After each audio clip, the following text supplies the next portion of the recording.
boss. Paluwas na tayo ng Maynila. Buti na lang wala siyang ulan masyado. Maambon-ambon man, pero hindi talaga kagaya ng mga nakaraan na sobrang lakas talaga ng buhos ng ulan. So, ayun.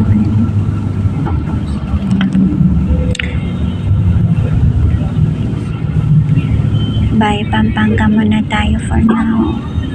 Kasi meron tayong asikasuhin na mahalaga bagay. Wish me luck mga bossing. Meron kasi akong asikasuhin. Napaka-importanting bagay.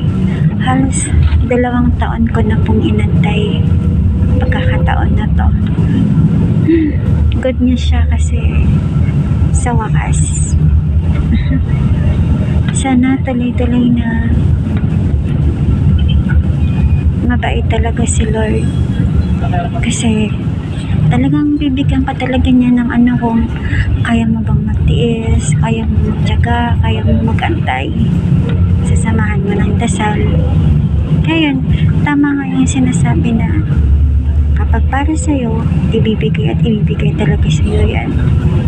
So, ang kailangan lang natin, mag-pray, ihiling sa Kanya, huwag tayong magsawa na magtiwala sa Kanya na ibibigay at ibibigay talaga niya sa'yo yung mga bagay na hinihingi mo sa Kanya.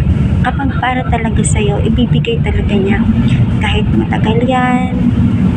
Kasi bibigyan ka niya ng challenge kung magtitiwala ka ba talaga sa Kanya. Tapos, tiyaga ka. Ayun. So, yan po yung na-experience ko. Kasi, alam nyo ba, mga boss, halos 2 taon ko pong inantay yung pagkakataon na to. Paghihirap, ang dami kong pinagdaanan.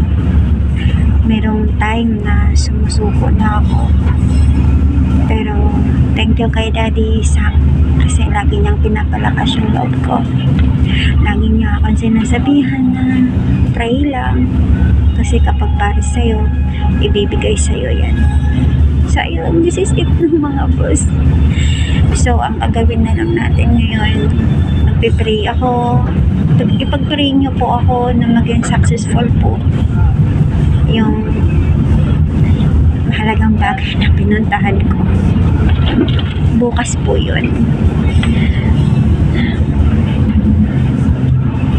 Maraming salamat po sa mga mga kaibigan, followers na nandyan din kayo palagi. Kay Daddy, kay Boss Che, kay Boss Joyski, at sa lahat po na hindi ko po ma-mention.